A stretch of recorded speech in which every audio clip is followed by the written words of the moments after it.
Hello and welcome to another edition of Pittsburgh Sports Memories, where today we'll be discussing the Wingmen.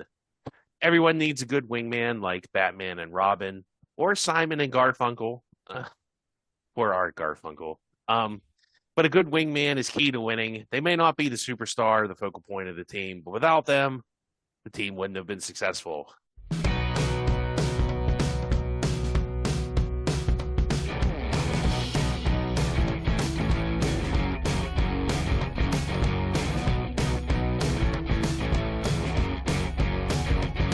So on these episodes, we're going to give the Robins of the world and the Art Garfunkels. It is Art Garfunkel, Tim, right? That's a little Yeah. bit before my time, Steve, but Okay. sure, I think so. And as heard from, I'm joined by my co-host Tim Hannon. How about Hall and Oates? Who's the Robin in that one? See, I was gonna go with Hall and Oates, but I think they're both Robins. I mean, I Yeah. guess Daryl Hall has his own show on VH1 there, live at Daryl's house. But I was really thinking Hall and Oates, but I couldn't come up with the Batman of Daryl and Hall. Hall Well, and Oates. I know that Simon is Paul Simon and Garfunkel. I couldn't really tell you for sure, so I guess you're right. It makes more sense with Simon and Yeah, Garfunkel. yeah. I mean, Paul Simon is definitely the Batman, and Art Sure, Garfunkel's sure. definitely the Robin. And, Yeah. yeah. Well, that's the ends of the pop culture references. Well, there'll be plenty more. Trust me, throughout the episode. That's that's my repertoire of jokes. If you haven't noticed, 94 episodes in, that I'm all pop culture references, and especially from the 90s too. Anything beyond like 2010, and I'm clueless. But moving on, the first person we'll talk about today was one of my favorite Steelers of the 90s, Levon Kirkland. Great. Like Chris Berman used to call him he shall be a Levon, or was that it? Yeah, I think Yeah. which was its own pop cultural reference to a Elton John song, I do believe.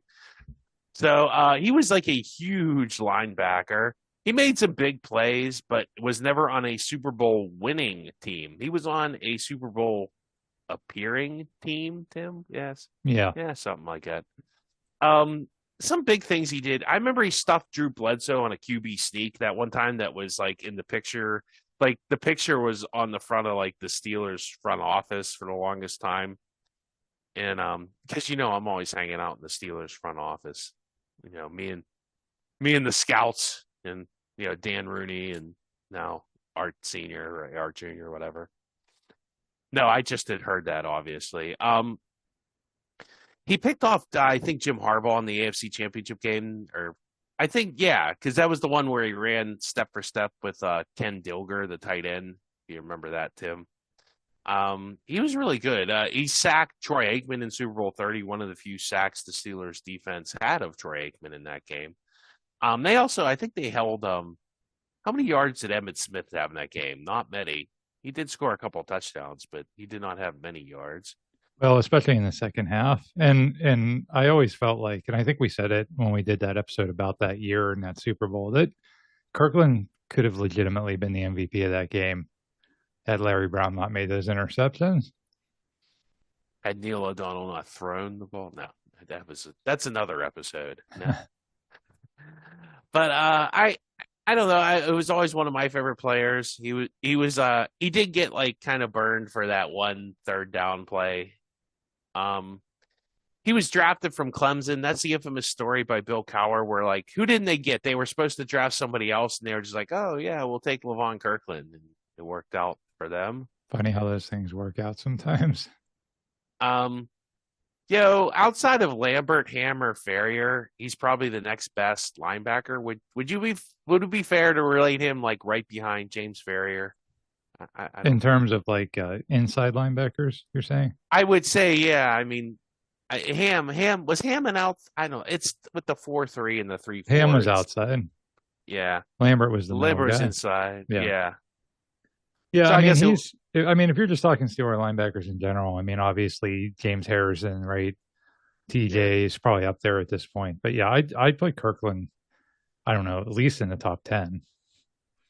It's tough because like he plays for like the Indianapolis Colts and he's probably like the greatest linebacker ever. So, or like Jacksonville or something. He's probably one of their greatest players ever, but he had the unfortunate, well, not the unfortunate, maybe fortunate for him, playing for the Steelers. And he played on that really good 94 defense. And the defense in 95 was pretty good too. And like you said, he had some big games. And I think even in 98, they were still pretty good. So, any other thoughts on Levon Kirkland, Tim? Yeah, I'd like to share a story, Steve, if I may.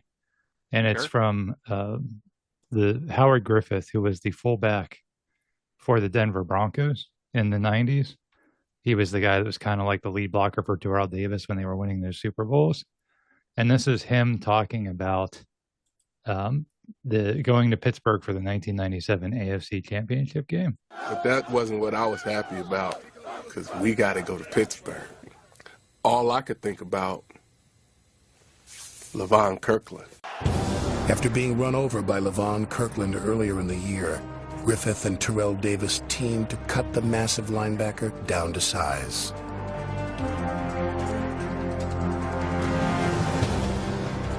Why are you cut? Hey, man, why are you 300 pounds? Why you got to like try and end someone's career? Yeah. I guess that makes sense. In a block that would be illegal today. Yeah, right. And that was literally, not only did he have to cut block him to stop him, and you can't see it in the, obviously it's listening to it on the podcast, but if you watch the footage that they're showing there, he and Terrell Davis have to both block him. Like it takes two guys to stop him from getting to Elway because he's just so mammoth. So at the height of his powers, Levon Kirkland was better than anybody, I think, in the league. And you could hear it there. I mean, their whole game plan was geared. Their whole game plan for a championship game was geared around Levon Kirkland. And they still almost didn't, had to like pull out. Like, I think that was the Shannon Sharp catch was on him. And it wasn't like an easy catch. Like Shannon Sharp made a great play on him. So no, and he still had a good game. He picked off Elway on the second play of the game in that game. So Kirkland was just a force. And a guy that big shouldn't be able to run that fast. That was the insane part of Levon Kirkland. He wasn't as big as Gilbert Brown, but my God, he's the biggest. I mean, he has to be the biggest linebacker I've ever seen.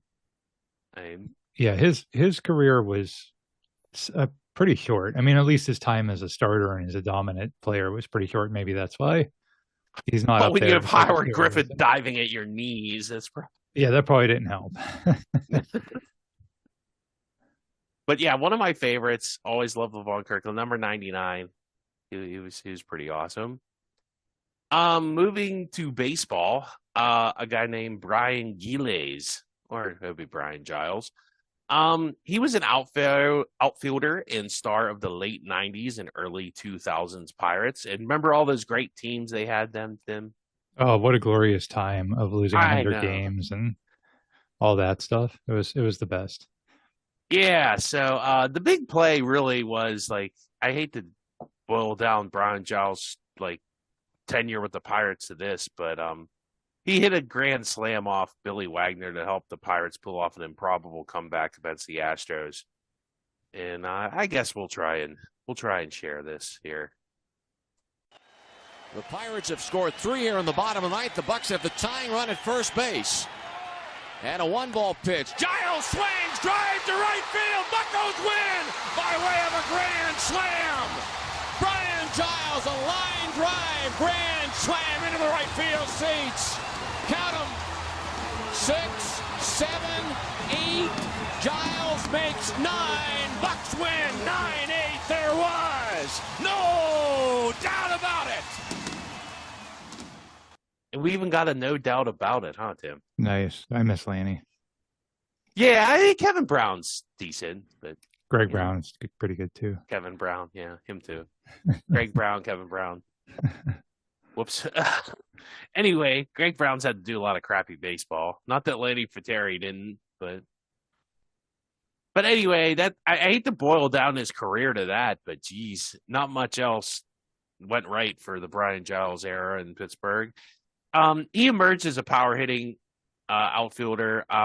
he had a streak of at least 35 home runs for 4 straight seasons. I didn't know that, Tim. That's pretty good. Mm-hmm. He batted no lower than 298, which is really solid, and was named Pirates Player of the Year each year. So he was traded. They brought him in from Cleveland, and they traded for him, and it actually was one of the few times the Pirates made a successful trade. It was a steal. They traded Ricardo Racone, who was a relief pitcher.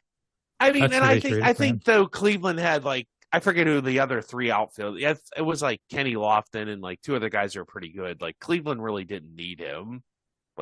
It wasn't like Cleveland really gave up something. It was oh my gosh, we really could have used him. It's the 3 other guys they had were really good, you know? Yeah, that was the year after they had won the American League. So they were pretty stacked, and I guess they just decided they needed pitching more than they needed another outfielder.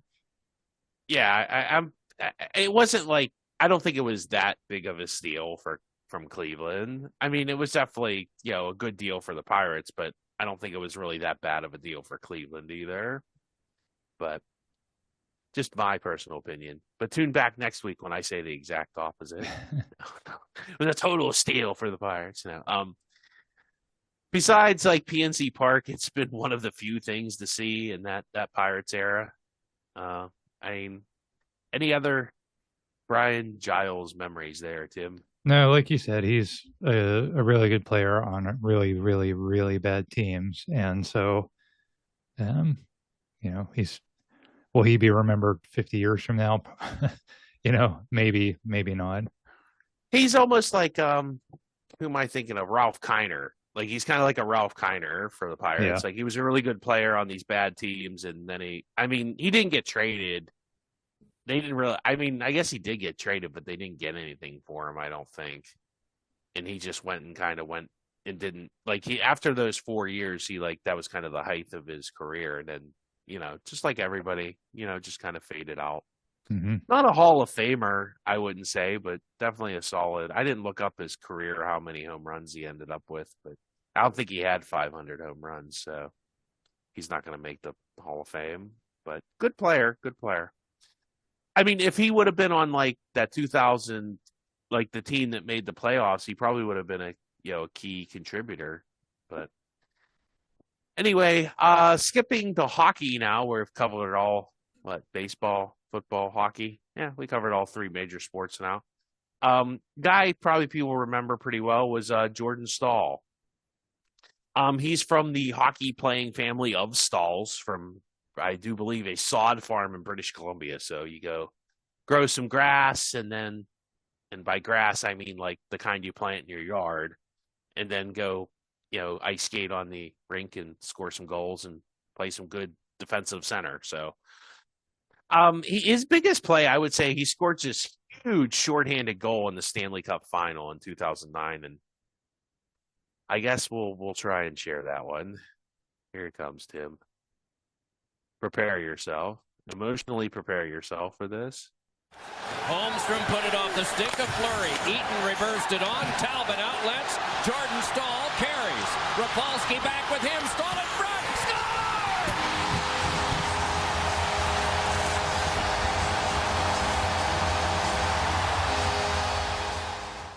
Now, to set this was game 3, 4. correct?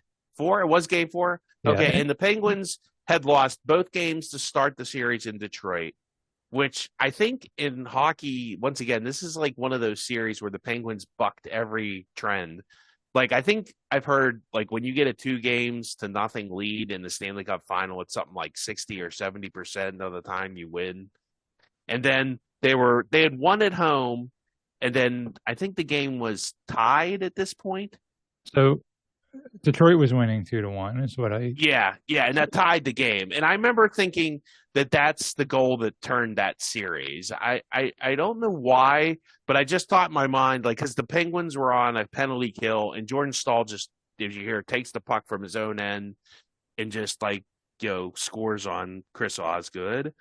And I just always think that that's the goal that kind of I know they had to go to Game 7, and there's a lot of other big plays in that series. I think we did a podcast on that, didn't we? Mm-hmm. Yes, we did. So go back and listen to that. Was that the one Rob Scuderi making us save in Game 6, and Fleury with the Secret Service save, and Game 7 at the buzzer? But I just think that's the goal that was like, okay, Detroit, you're not just going to run over us this time like you kind of did last time. So. Yeah, you're spot on, Steve. That I thought the same thing, and still think that today, that goal turned the series, because what had happened was it was the exact same script as the year before. The Penguins lose the first 2 games in Detroit. They win Game 3 at home, and the year before they dropped Game 4 at home, and then that was kind of like almost like not the official end of the series, but pretty close to it. And this time in 2009, here they are in Game 4. They're down 2-1 at home, in danger of losing Game 4 at home again. And what had put them on the penalty kill was some really crappy calls. Like I'd have to go back and watch it because I don't remember the details, but something happened where they should have called a penalty on Detroit and they didn't. So everybody's booing because somebody got hit in the back or something and they just let it go. And then, 10 seconds later, they call a penalty on the Penguins. So the whole arena is screaming, angry, mad. It's like one of those power plays where, they're Detroit's passing the puck around. Everybody's still booing. Everybody's so angry. And if Detroit scores there, that breaks the crowd. That breaks the spirits of everybody. And not only did they kill the penalty, then Stahl gets a shorthanded goal. That just flipped everything up on its head. It was like, oh, you're gonna try to cheat us here. We're not, like you said, we're not going to take this anymore. This isn't going to turn out like last year. This is going to be different. And that's what's the statement that goal made. Yeah. And it's been like, I don't know if this website's still around. There was a website, a blog called Puck Daddy. I don't know if it's around, but they did a study years ago about how like the original 6 teams get like way more penalties called for them than against them. Mm-hmm. And obviously the Penguins aren't in that group. Mm-hmm. And I think that's held true because I've noticed that with anytime they play Chicago, Detroit, New York, Adam Graves got 1 game suspension for breaking Mario Lemieux's wrists. Right. Toronto and Montreal too. So it is what it is. But like you said, that kind of said, no, we're gonna win our series here, and it just really was when you look back at that series, they defied every odd. Game 7, no team in any sport, basketball, baseball, hockey, since 1979 had won a road Game 7. So the Penguins of 2009 were quite the amazing bunch of I guess odds defiers. Yeah, it was a really, really special team, and that was literally 5 months after Santonio made the catch in the Super Bowl, and I just remember thinking, I don't think sports will ever get better for me than it is right now. Right, as a sports fan, that was just the pinnacle of being a sports fan. Yes, that was a special time to have both the Stanley Cup and Super Bowl in town, and it was a great time. And like we said, the golden age of Pittsburgh sports there, kind of for a minute. So what happened under Legacy?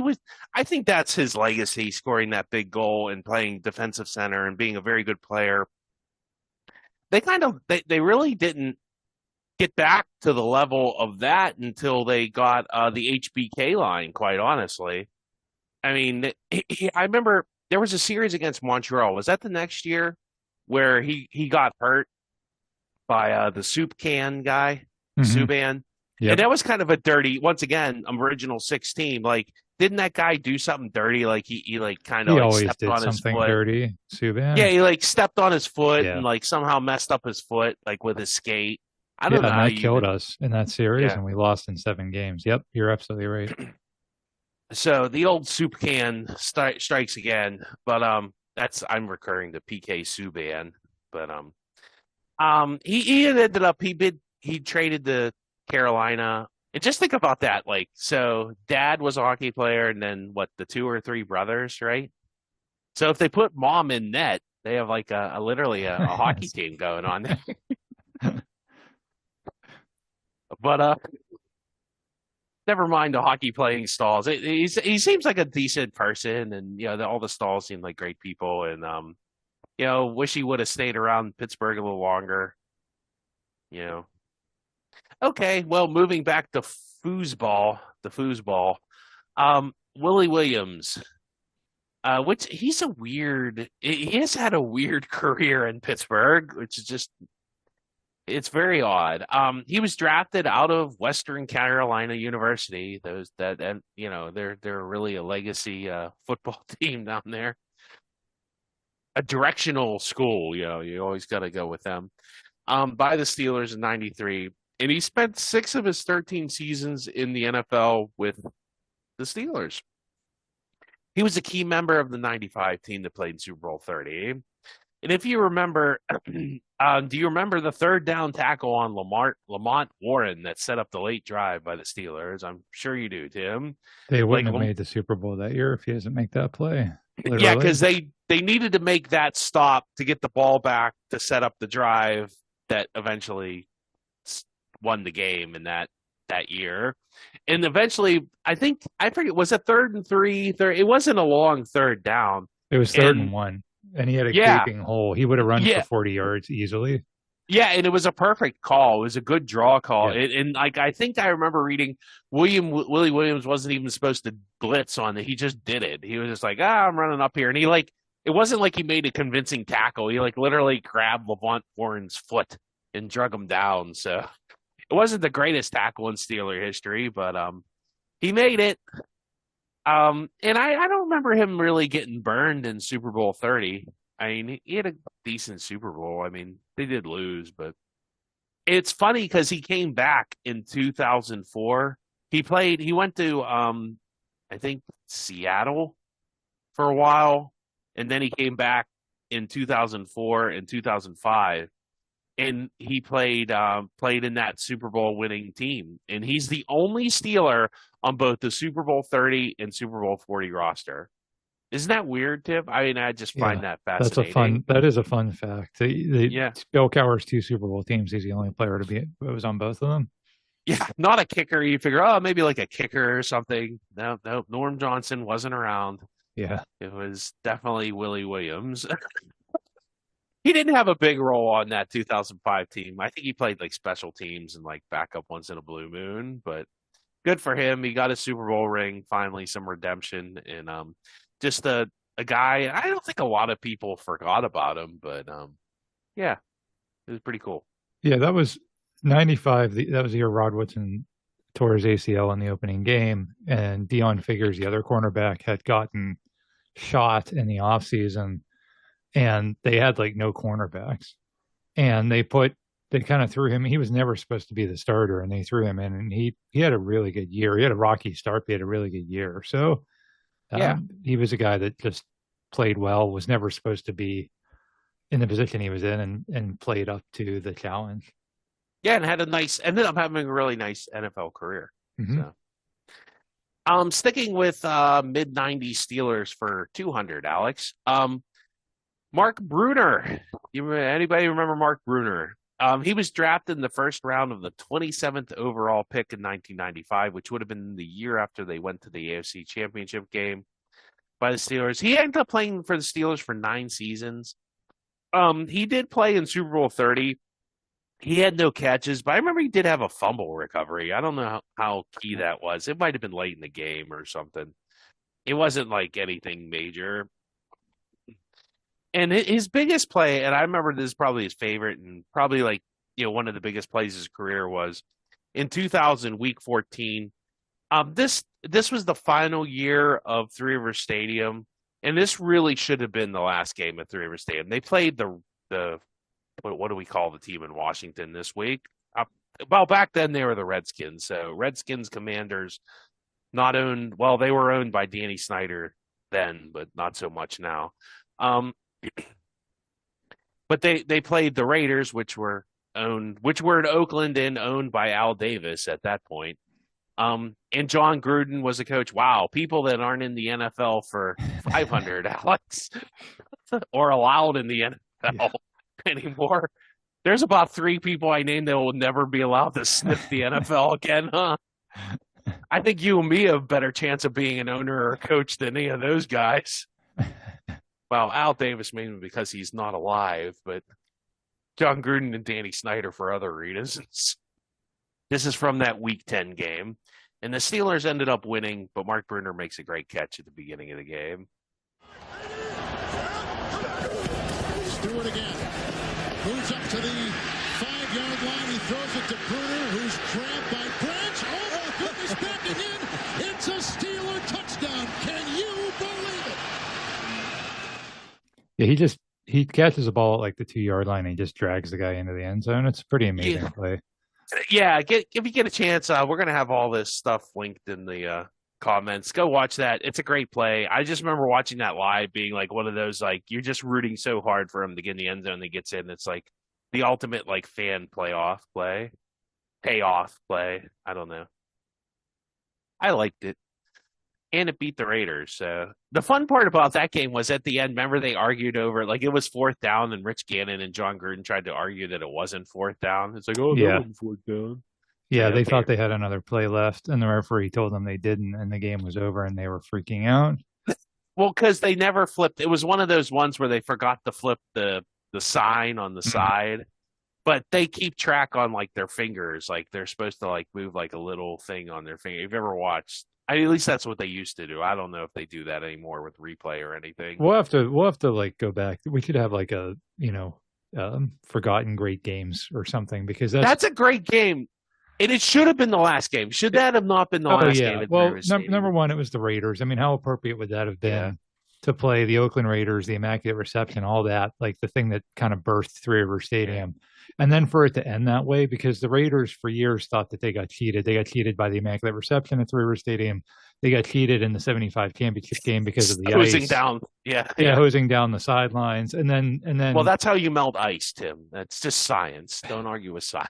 And then sure enough, their last moment at Three Rivers Stadium is them getting quote unquote cheated out of a victory. So that would have been just such a fitting end for that stadium to end right on that, on a 4th down that they thought was 3rd down. But yeah, great game. We'll have to go back and review that game. And wow, we always come up with like great ideas for somebody should write these down. Yeah. Yeah. We need like to have like a third person just writing this down. Yeah. But at Myron Cope, I remember described that as the Mark Bruner rodeo, because the guy literally rides him into the end zone. He takes the Raider player with him. They both score a touchdown. Does that defensive back get a credit for scoring a touchdown? But it was awesome. Mark Bruner was what a good teammate. He's always a great teammate. He's a scout for the Steelers now. I didn't know that. And his kid, he has a bunch of kids, and he's very, very apparently devout Catholic. Very nice guy. His kid, I think he's from Seattle or Washington area. So I think his kid is going to the University of Washington, where Mark Bruner went. So good for the Bruners. Good on them. Good for Mark, doing well. I'm sure he fits in well. So going from a guy that's a really good guy and good teammate to the exact opposite end of the spectrum, to a guy that's maybe not such a great character guy, but was a good player. That would be one Mr. Bam Morris. Bam, what a great name, huh? The fun fact, his real name is Byron. Did you know that, Tim? I forgot that. Yeah, and do you know how he got his nickname, Bam? I hope it didn't have anything to do with cocaine. No, it did not. It had him when he was like 5 years old. I guess he had a kid in a headlock and he was beating him up, and his uncle said he just was going bam, bam. So Bam Nice. Morris was a bully. So he was brought in to back up Barry Foster. He was a big back. His big plays, he scored a go-ahead score in the 1995 championship game. You remember like Ernie Mills caught the pass to the one, and then like Bam Morris like jumped. He liked to jump for like, I don't know why. He was like 2 million pounds. He was bigger than Von Kirkland, and he liked to jump. I remember that. And I think even if I remember Cowher kind of getting upset with him for doing that. Yeah. Because he wouldn't just do that at the goal line. He would do that. No, instead of running people over, he tried and like hurdle them all the time. It's like just run somebody over. You're like, way bigger than everybody. Your name's Bam, for God's sake. Yeah, live up to that. During his career, he had 3,800 yards, 35 touchdowns. He also caught 103 passes. He was the leading rusher in the Steelers Super Bowl 30 loss. He gained 73 yards on 19 carries. So that's not great, but it's not horrible. Then his legacy. He got into a lot of legal trouble and then got cut and was replaced by some guys named Jerome Bettis. So the Steelers did okay. I don't know if he's in or out of prison. He's been in and out of prison ever since his NFL career. Like he's been caught like bringing drugs into the country, and then he cut a plea deal, and then he got in trouble against this plea deal again. So he's definitely had a kind of a checkered post NFL career. So hopefully he gets things straightened out, and be nice to see him come back to one of those Steeler reunion games. It was pretty shocking at the time that the leading running back on the Super Bowl team, got caught with, it was like a van full of cocaine or something. Yeah. And got cut. I mean, literally like 2 months after the Super Bowl, he's cut. That was pretty shocking, because if you've been an NFL fan for as many years as we have, there's a lot of forgiveness in the NFL for, really good players. But that was just like above and beyond, and the Steelers had to cut ties with him. And yeah, it's unfortunate because he was a really good player, but just for a very, very short amount of time. Yep. Yeah. It's a shame. It's kind of like he never really reached his complete potential there in the NFL. So I'm going to have a YouTube link to a game, a 1994 game against the Giants and the immortal Doug Brown, who was just a great quarterback for the Giants. But there's Bam Morris, Levon Kirkland, and Carnell Lake, and some other guys have some great highlights in that game. So if you feel like it after the podcast, go check that link out. You'll definitely be entertained with some 90s football. So I think the game ended like 21-17 or something. It was not the greatest of games, but the highlights are fun to watch. Going back to Pirate players that played for crappy Pirate teams, this would be Jason Kendall. Jason Kendall was drafted out of high school to the Pirates. He made his major league debut in 96. I do believe he played on the Freak Show Pirates, which we covered in a podcast recently. He was pretty good. He was pretty good on that team. He was I think that was his first or second year. He was really good. He did sign a 6-year contract extension worth $60 million. That was the most expensive contract in Pirates history, and it made him the second highest paid catcher at the time behind only Mike Piazza.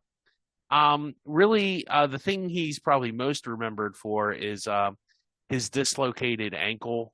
When he broke his ankle running to first base, that was devastating. That was in 99.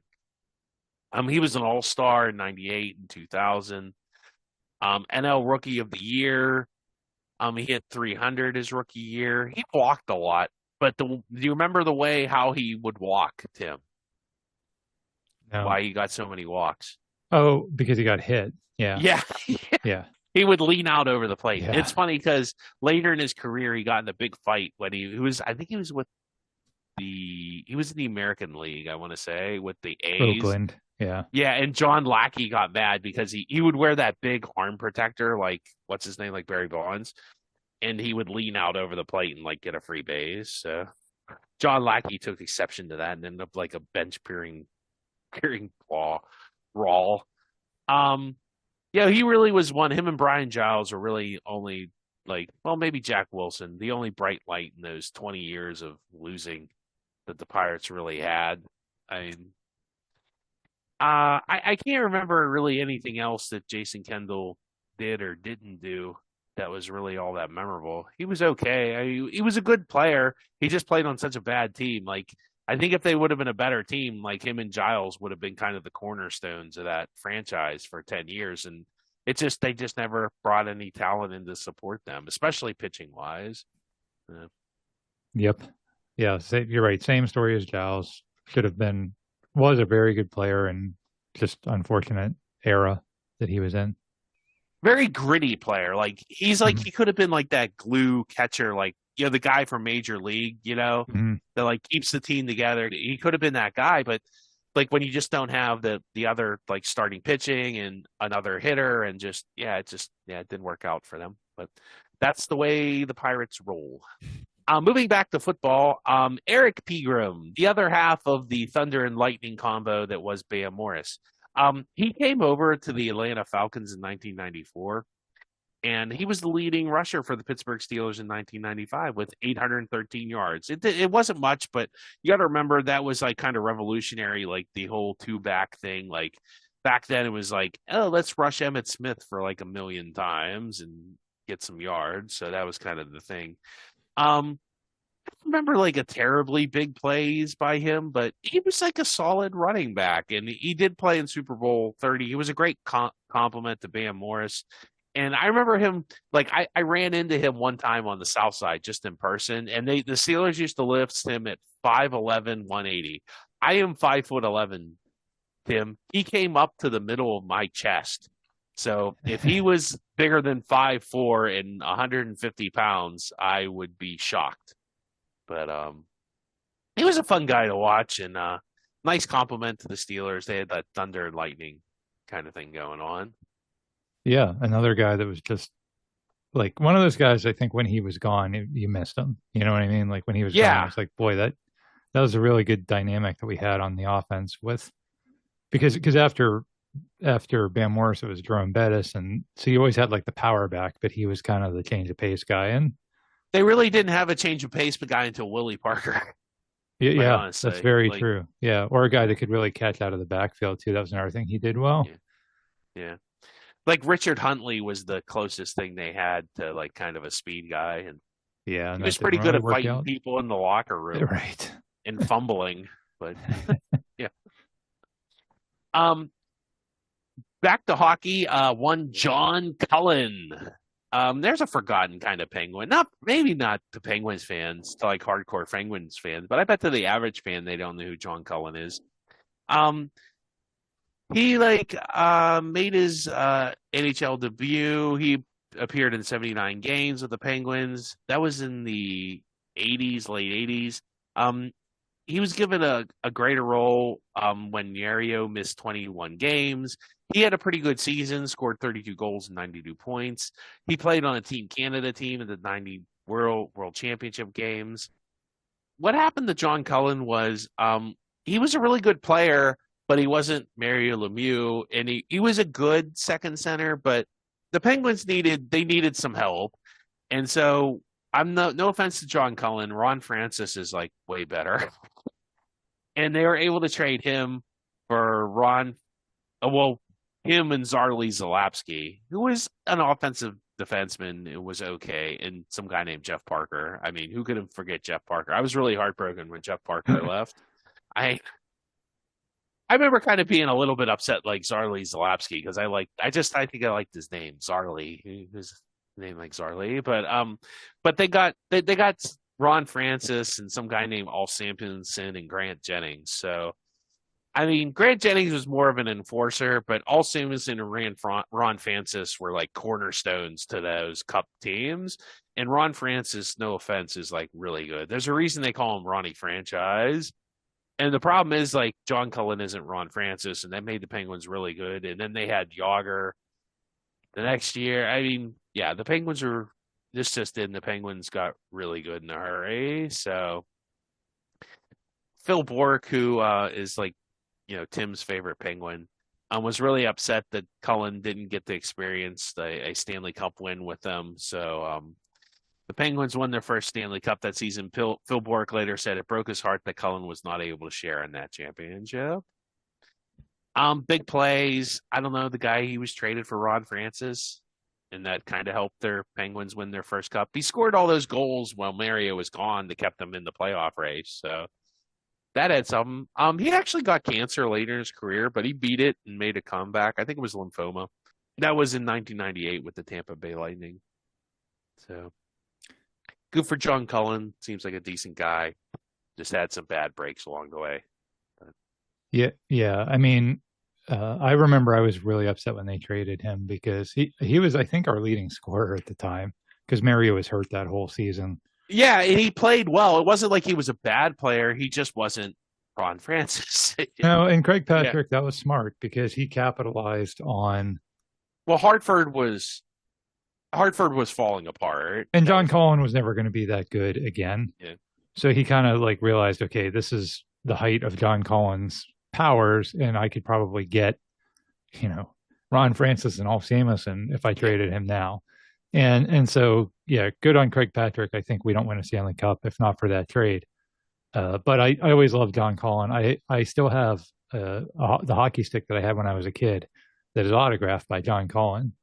Nice. Because I met him at they had like a signing at the old Allegheny Center Mall. You could wait in line and get his autograph, and I waited in line for like 2 hours and got to meet him and everything. So I was always a big John Collin fan, and he showed up on time and waited the whole time to sign your autograph. Yes, unlike some other players. That may remain nameless. Yes, but you mentioned him earlier. He actually came back to the Penguins in 1995. He actually had a second stint with the Penguins, but by that point he was, later in his career. And then, like you said, the bout with cancer and everything. But you're right. Really, really good player. A guy that, again, like you said, if it would have kind of like some of these other guys, like if that were more of an extended period of success, or if he stays on that team and they win the Stanley Cup with him on the team, then he's much more remembered as a potential Penguins legend. I think now Trottier, they had Trottier, right? If they would have had him instead of Trottier as a third center, I don't know. I mean, Trottier knew his role, and he was probably a little better defensive center, and that's what you need out of your third center. You guy win faceoffs and play defense. So I don't know. Could John Cullen have done that if they could have got Ron Francis without trading him? But I mean, I don't think Hartford. I know Hartford. That organization was going out of business, and they're having a lot of trouble, and that's kind of the big reason they traded Ron Francis. They couldn't afford him. They should bring back the Hartford Whalers, huh? That was just an awesome name too. It was. Somebody would probably get offended, like, "Oh, whaling." True. We don't do it anymore. I mean, come on, man. Though, I mean, I don't know. I love my kerosene lamps as much as the next guy with whale oil in them. Anywho, where did the Hartford Whalers end up going up? Carolina Hurricanes. They are the Carolina. That's what I thought. So, and I tell you what, Carolina. I mean, I don't know. They seem to have done okay. Although I went to a Carolina Hurricanes game, believe it or not. I went to a Penguins Carolina game. It was more Penguins fan than Carolina. So that was weird enough. But maybe there's a lot of Pittsburgh people that live in North Carolina. True. So. Moving back to people, probably nobody's going to remember this guy, except for me and you, Tim. I know you'll remember him. Lateef Grimm. And he's not part of the Brothers Grimm. He didn't tell any spooky stories for kids. But he had 2,607 receiving yards and is the sixth most in school history. He had some big catches against Penn State in the 1999 game. I remember the best part of that was the tip pass by LeVar Arrington. He tipped it right to Grimm, and Grimm went for like 80 yards on him. That was just awesome because it was LeVar Arrington. Although I guess LeVar Arrington kind of had the last laugh in that game when he blocked the field goal, and then he bullied the punter. It was like, ooh, okay, tough guy. Yeah, it's like, all right. It was nice to see that guy have such a mediocre NFL career. See, I actually always liked LeVar Arrington, surprisingly. There's like 3 players in the history of Penn State I liked, and he was one of them. So why? I just thought he was a really good linebacker. He was a great high school player. He was a good college player. But he was a local kid too. Yeah, he's from Penn Hills, wasn't he? Right. Yeah. Or North Hills. It was North Hills. North Hills, my bad. Other side of the city. He was the most mediocre linebacker in Washington. Well, once again, was all right. He could be on this list. If we were doing a Commanders podcast, Washington podcast, he would probably be on this list, like a guy who played on like not so great teams but was pretty good. Yeah, but just he had a short career. I mean, he was like the number 2 overall pick or something. So he probably more was expected of him than what they got out of him. Anyway, back to Lateef Grimm, who I think was the original point of this little segue. Yeah, he was a good college receiver. And he led the Big East in yards and receptions in 1998 and 1999, and touchdowns receiving in 1998. And then for some reason in 2000, his production really dropped off. And do you know why his receptions really dropped off? And that was the season in Three River Stadium. Tim, do you remember Yeah, that? it was because of Antonio Bryant. Yeah, and then another guy came along, Larry Fitzgerald, who was really good. And so that kind of like it's kind of made him a forgotten man in Pitt receiving history. And that's just a shame. He was really good for a couple seasons there. And I think he's coaching somewhere. It was tough to find much information on him, quite honestly. So it's a shame. It'd be nice to see them like bring him back for like a Pitt, game, or maybe they will, maybe they have, maybe I missed it. I don't know. So. Yeah, I mean, you could argue that Antonio Bryant doesn't have the success he has because at the time Lateef Grimm was the guy defenses had to focus on, and I think that opened up the field especially because Antonio Bryant used to run those deep patterns, and I think that opened up the field for him just because Grimm was really good, but like you said, he didn't have the numbers or certainly didn't play on any like really memorable teams that did anything, so. Well, he played on that. He played in the last game at Pitt Stadium, if I remember correctly, and he had some decent catches. Like Brian Cole kind of stole the show, but I think Grimm had a couple catches too. Yeah. And it wasn't bad. He was just more of a possession guy, and Bryant was more of the flashy guy, the tall and speed guy. So, and neither of them had really good quarterbacks. Like they had John Turman and David Priestley throwing them the ball. So, I mean, I guess take that as what you will, right? Like you said, prototypical wingman, prototypical Robin. That was Lateef Grimm. Yeah. So moving on to another guy who I misspelled his name as Louisiana Polite, which it sounds so much better than Lusaka. I don't know. Lusaka is a great name, but Louisiana Polite sounds like he should be like a 19th century gambler. I lost all my money to but Lusaka Polite accepted a football scholarship from the University of Pittsburgh. And I remember him, and I've told this story before, was who was the other running back? I've said his name before. I can't remember. Dustin Pisciotti. And remember when they got him from the big football school in Philadelphia, Central Bucks West, and Dustin Pisciotti this, Dustin Pisciotti that. Well, Dustin Pisciotti, even if he wouldn't have gotten his concussions, never would have seen the light of day because they had this guy. And this guy was a very good fullback, and people forget it. He had not a lot of carries because he's a fullback, but the one big touchdown, they were playing Virginia Tech in 2003, and Virginia Tech was ranked. And I think Larry Fitzgerald was on that team, and Bud Foster was a defensive coordinator, and still hasn't figured out that you probably should double cover Pitt's wide receivers. But at that point, they were like first and goal from like the 1, or maybe it was third and goal from like the 1, and they gave the ball to Lusaka Polite, and he just ran over like half the Virginia Tech defense and scored a big touchdown. And as we have talked about all night, he is a load to stop. Gives it to the fullback. Polite hit in the backfield, fights his way forward. Touchdown, Pitt.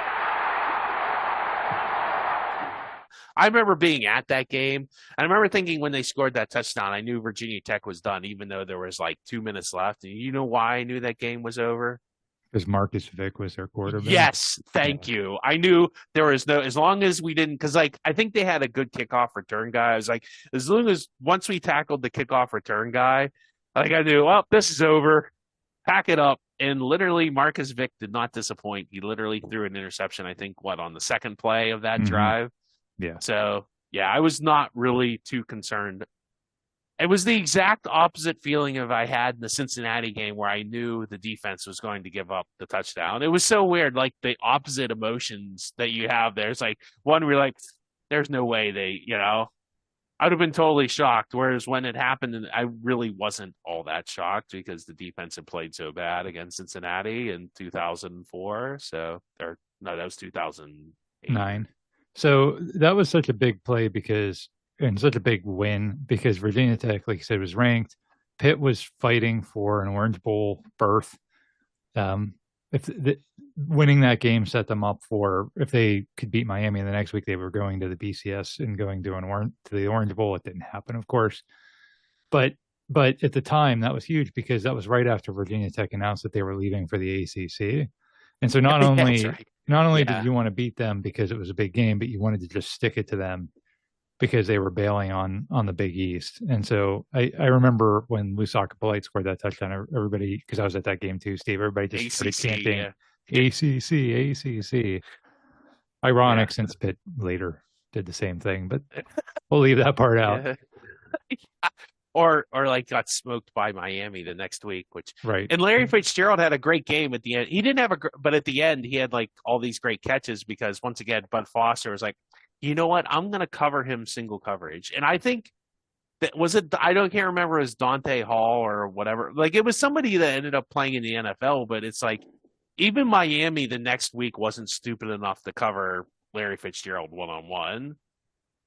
So I don't know. I never understood why Bud Foster got all that hype. Do you, Tim? I don't know. I just know that Pitt owned Virginia Tech back then. Still do. Pretty much. Still do. A great career. Lusaka Polite had a great career fullback. He had a solid 8-year career in the NFL. He was part of that Woodland Hills crew that, like, remember they had like 20 players. No, I'm exaggerating. They had like 8 or 10 players in the NFL at one time from like one high school, which is pretty impressive. Yeah. I don't know if I know it was like him, Breston, who else? Oh my gosh. Gronk. Well, Gronk. See, does that really count? He went to Woodland Hills. Whatever. After he came from like Buffalo. He went to Woodland Hills. Yeah, whatever. And there was like 3 other guys that all Shante Spencer? Mm-hmm. Yeah. So. There was a whole crew of them. You're right. Wait, who did he play for in the NFL? Lusaka played. I can't remember. He played for Miami, Chicago. Miami mainly, Chicago, and somebody else, but like briefly. He was on the New England team, one of the New England teams that won a Super Bowl, but I didn't see that he had many carries or anything. So going on back to hockey, and this is an interesting guy. As I looked it up, I didn't realize like how interesting. I remember him playing for the Penguins, but this is an interesting dude. Alexei Morozov. Do you remember Alexei Morozov? Do you know what his nickname is, Tim? I do not. The Devil Killer. Because he literally made a career out of scoring on Hall of Fame goalie Martin Brodeur. And that's my favorite thing about it, is he just smoked that poser. I'm sorry. I don't have much respect for Brodeur. I know he's supposedly good, but I don't know. I think Patrick Waugh is good. I think Dominic Hasek's good. I think Eddie Balfour is good. I don't respect anything Brodeur has ever done. I'm sorry. When it's kind of like the same feeling I have for Henrik Lundqvist in New York. I'm sorry, when you stack all 5 the players in front of you and then you lay on the ice, that isn't really, and you're like, already 6 feet tall. I'm sorry, that just doesn't, being tall doesn't make you a good goaltender. Anyway, that's enough of that. Alexei Morozov did have his number. He was drafted in the 24th overall by the Penguins in 95. But because it's Russia and that's how they roll, he did not join the Penguins until 1997. I don't know why. That's just how it happens in the Russian world. He scored like Mario on his first shot on his first shift of the goal. I don't know if that was against the Devils. Maybe it was. I don't know. Wasn't Crosby's first goal against the Devils too, if I remember correctly? I don't know. Probably. Despite he had 84 goals and 219 points. He played 7 seasons for the Penguins. He never really developed into the full potential. They thought he would be like a superstar. He just never did. And I think mainly because he played on a team with Mario Lemieux, Jaromir Jagr, Kovalev, Straka, Lang. I guess Lang, but he just never got like maybe the full chance. But his big thing was he was the Devil Killer. And it was funny. Here's some quotes by Martin Brodeur. Stated he had nightmares of Morozov each night before his club would pay the Penguins. Brodeur also stated in an interview with Dan Patrick. Morozov is the player he would not like to see coming in on him on a breakaway, adding, the kid's got probably over 25% of his career goals on me. It's unbelievable. I don't know if you figure it out. If you figure it out, please tell me. When he shoots the puck, I never catch it really clean. When he's going to make the pass, I think he's shooting. When he's shooting, I think he's making a pass. The guy's in my kitchen. He's in my head. I can't get rid of him. And goodness gracious, if that doesn't make Alexei Morozov a Penguins legend, what does, Tim? Yeah, that's amazing, isn't it? Yeah. I mean, from that guy who nobody else could solve. Yeah, Morozov is, it's like, if you look back on his stats, 219 points, that's pretty impressive. I just, at the time he was playing, he came in right after Mario retired the first time, and you just thought he was going to be like the next great, Penguin superstar, and he just wasn't that, but he was a very solid player, and like you said, he owned one of the, whether Steve agrees or not, one of the at least widely considered greatest goaltenders of that era. He probably is. I just don't like him. I don't know. I am in Lundqvist. I don't know. I don't know why. I just don't think much of those guys. I don't think much of Chris Osgood either, but I don't know. So yeah, but that's what I remember about him is like, you wanted him to do more, and maybe that wasn't fair to him. Yeah, like we said, he went to the KHL and had a great career in the KHL, which is the Continental Hockey League, which is the Russian professional hockey league. He also won an Olympic silver medal on the 1998 Russian Olympic team. He's now actually the president of the KHL in Russia. Fun fact, he has a hat trick. He had a hat trick in 7 minutes. And can you guess who he had his hat trick in 7 minutes against? What in team? The KHL? No, in the NHL. Oh, the Devils. Yeah, of course. Yeah. Who else? It wasn't the Carolina Panthers, Tim. I have a fun fact about Morozov if you want it. Yeah, sure. He's the only Penguin in the history of the franchise to wear number 95. Nice. Maybe he's a big Greg Lloyd fan. Maybe. Yeah. So he's just a great player, fun player to watch. I don't know how things are. I mean, I guess he's working in Russia now, so God bless him. Good for him. Martin Straka, another Penguin. I don't know how but he's like a wing guy, and although Morozov was a center, Martin Straka really was a wing, if I do believe correctly. Correct. He was drafted 19th by the Penguins in '92. He played for several teams, but I think I remember mostly with the Penguins. He actually took some time off from after he was drafted, he went to the Senators, came back to the Penguins, and that's when he really had a success in the late 90s. He had 35 goals and 48 assists in one season. With the return of Mario, he had a career year because playing with Mario is probably really going to help your career. He amassed 27 goals and 95 points in a season in 2000-2001. He was really a speed guy. He had a season-ending injury and a form of broken leg, and they weren't sure he'd ever recover. He was actually traded to the Kings for some guy named Sergei Anaskov and defenseman Martin Strabach. I don't know. Those guys never did nothing. His big play was, I guess we'll try and play this again, Tim. It's a goal against another team the Penguins love to torture. Can you guess what team the Penguins love to torture? It's the Capitals. I know the school. It's an overtime of a playoff game. Yeah, so it's a fun time. Well, maybe not for the Capitals. Definitely not for Sergei Gonchar. I wonder if Alexei Morozov, who's playing a lot tonight, has ever been over 20 minutes of ice time in a game before. Probably, but he's close to that again. Here's Marty Straka, loose, heads for the net. He scores! I think they got rid of the Hay song by then, unfortunately.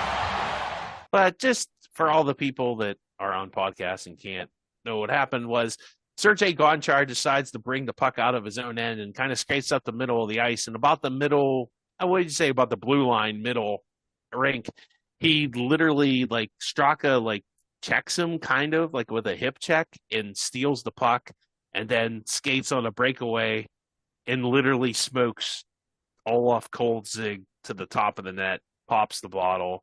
And both of those guys were pretty good players. Gonchar and Kolsik are both pretty good NHL players. It just was Martin Straka was really good. And that was the game. That was the series clincher. They won the game and the series. So that ended their season. Yeah, correct. The Penguins have an all-time team. So you have Mario and Francis and Yager and all the greats. And then they have, so there's an all-time team, and then there's like an honorable mentions section of that all-time team, and Martin Straka is in the honorable mentions of the all-time team. So if that's not the quintessential wingman a characterization, that's Marty Straka. And he played wing, so there you go. He did. There you go. Yeah. I guess he's the second best Czech player to play for the Penguins. It's unfortunate for him because there's some guy named Yager, which is really cool. And I actually, in researching this, I went back and watched some of I forgot how much I loved that Czech team in '98 when they won the goal with Yager, Hasek, I think Lang, Hrdina. Who else? Oh my goodness, there's so many Penguins. And I love Dominik Hasek, non-Penguin goalies that I really like. And now he's actually, last I heard, there was a Trib article, which I have a link for. He's coaching for the Czech Republic Olympic team as of 2020. So, good for him. Yep. You want a fun fact about Marty? Yeah, sure. Can you guess what it is? It's very similar to my other fun fact about Morozov. He's the only player to wear. Well, he wore it backwards in New York, didn't he? I can't remember. He wore for the Penguins. He wore 82, and then he wore 28 for the Rangers, didn't he? Yes. Yeah, but he's the only Penguin ever to wear 82. He's not a big John Stallworth fan. Maybe. Or Curtis Martin. I don't know, in college or pros. That was the pros. Yeah. Going back to the Steelers, a guy named Chris Oldham. I don't know if a lot of people remember him. He was just one of those defensive backs. He came up with big plays. He was like Johnny on the spot. He forced a fumble against Buffalo in a divisional playoff game in '95. He had some other key interceptions. Just like every time it seemed like we need a big interception. Definitely forgotten guy for highlights. I remember too, like in the '95 championship game, like Harbaugh like driving him down the field, and he actually, the one time he didn't make a big play, he dropped the pass that he should have intercepted. Like, even if you listen to the Colts broadcast, they're like, "Oh, it's intercepted." Like, "Oh no, he dropped it." Like, that would have ended the game before the Hail Mary. But besides that, Chris Oldham was really Johnny on the spot, just a great player. Like, definitely kind of a wingman guy in that backfield, and yeah, that's kind of how you describe him, right, Tim? Yeah, he was. We talked on the show before about William Gay in like the 2000s and 2010s. He was that defensive back that wasn't really, a starter, wasn't really a star, but always seemed to come up with plays. They called him Big Play Willie Gay. That Chris Oldham was the Willie Gay of like that era of the 90s. Yeah, and he had a long career too. He played for a couple other teams. I think Carolina or somebody. He played like for years, or Detroit. He played for a team that they never did much anything. But so we'll finish up with this guy, and he's probably like the ultimate wingman, and just somebody who I think people forget about, but we'll give him some love here at the end of our podcast. And that would be Carnell Lake. And I will call him the forgotten defensive back. As Steeler, you probably remember Mel Blunt, Ike Taylor, Rod Woodson, or the great safeties like Ryan Clark or Troy Polamalu, Donnie Shell. But he was a defensive back. He just seems to have slipped away from people thinking about him, from the fans' memories. And he just really was a true player. Seems like a nice enough guy. You never really hear about him getting any trouble off the field. And just a great player. He was so versatile. In the NFL, he played safety and cornerback. Part of that 95, like you said, where they were scrambling, they had to put Willie Williams on the one side, and then they had Alvoid Mays, who was just absolutely terrible. And they moved Carnell Lake into his spot, and they put Lee Flowers, who could play safety, at safety. And they actually had a serviceable defensive backfield at that point. And that's kind of what carried them all the way to the Super Bowl, was that defensive backfield.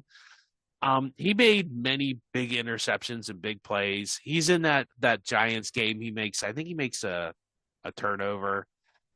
Just so many things. And he actually in college, I think he went to UCLA. He played linebacker in college, so maybe that's where he kind of started his tackling. Just underrated players, and he made big plays when the Steelers. I can't remember how many times like a team would be driving and he'd either like come in on a blitz or make an interception or force a fumble, or he was just a really good player, and he was a popular player when he played, but you just don't seem to hear much about him, or it really, like, even Levon Kirkland's come back and done some stuff. Like, you just don't hear much about Carnell Lake anymore. Yeah, he was an assistant coach for Tomlin for a few years. So he was there for that, but he, in terms of like recognition for what he did on the field, I agree. I mean, you have this thread of Steelers safeties. You had like Donnie Shell, then Carnell Lake, then Troy, and then Minka, and I think, you know, Donnie Shell and Troy Polamalu won championships and Carnell Lake didn't. That's probably the difference, right? And that's probably why. Again, man, so I feel like so much is different in Steeler history if Neil O'Donnell doesn't throw those interceptions and the Steelers pull that win off. I just think a lot of players from that era are remembered differently. I just think so much changes, and maybe for Carnell Lake specifically, you know, he's recognized as one of those all-time great players. I mean, he's in the Steelers Hall of Honor, so he's gotten that recognition. Yeah, that's why I was just looking. There he is. Yeah, he is in the Hall of Honor. But I mean, he'll never really be considered for the Pro Football Hall of Fame. And at the time, that's kind of odd, because at the time you would have thought, man, he's a potential Hall of Famer. And now it's like no one would ever even consider him. But he was a great player. Yeah, in '97, he was the first defensive back to lead the Steelers in sacks, and he had 3 interceptions and a fumble. He was voted All-Pro in '97. That was probably, you know, just when Lake got told by Dick LeBeau that he was moving to corner. He arrived at work at 6 a.m. LeBeau did, and Lake was already at the stadium waiting for the tutorial to begin. So just a good team guy, team player. What dedication. You know, what a great player. And, nice to see at least the Steelers. And the Steelers, I think, for the most part, as long as you've not been a jerk to the organization, and even some guys who have, they've really, you know, done well by the former players. They give them recognition. They, you know, give them the cheer. Like, I'm sure at some point they'll have the Super Bowl 30 or something, the '94 team come back, and Carnell Lake will be there, him and Cordell. Have they had that? You go to more Steeler games than I do, so. I don't think so, but yeah, you're right. They should honor this. You know, I mean, you're right. They don't typically honor teams that didn't win a championship, but you know, no reason why you can't. Or they'll have just like, oh, here's the greatest Steelers of the '90s, and I'm sure he'll be out there. Mm-hmm. Yeah, maybe they'll do something like that. So. Good for him. It's good to see him. We're going to give him his recognition and his props. Favorite player, you know, good guy, and just a fun player to watch. And you know, those teams are really good and really stacked with some other great players. But Carnell Lake, you definitely can't shortchange him. Well, thanks for listening. And if there's anybody I forgot to add, please let us know in the comments on any social media you would like: Twitter, Facebook. You know, are we on Instagram? We're on Instagram. You can follow us on all the regular podcast service. Spotify is always a favorite, and word of mouth is great. Tell your friends, tell your family, tell your mailman, you know, whatever. Plumbers, mailmen, you know, all the skilled tradesmen. That's who we're going for. But thanks for listening, and we'll catch you next time on the Pittsburgh Sports Memories podcast.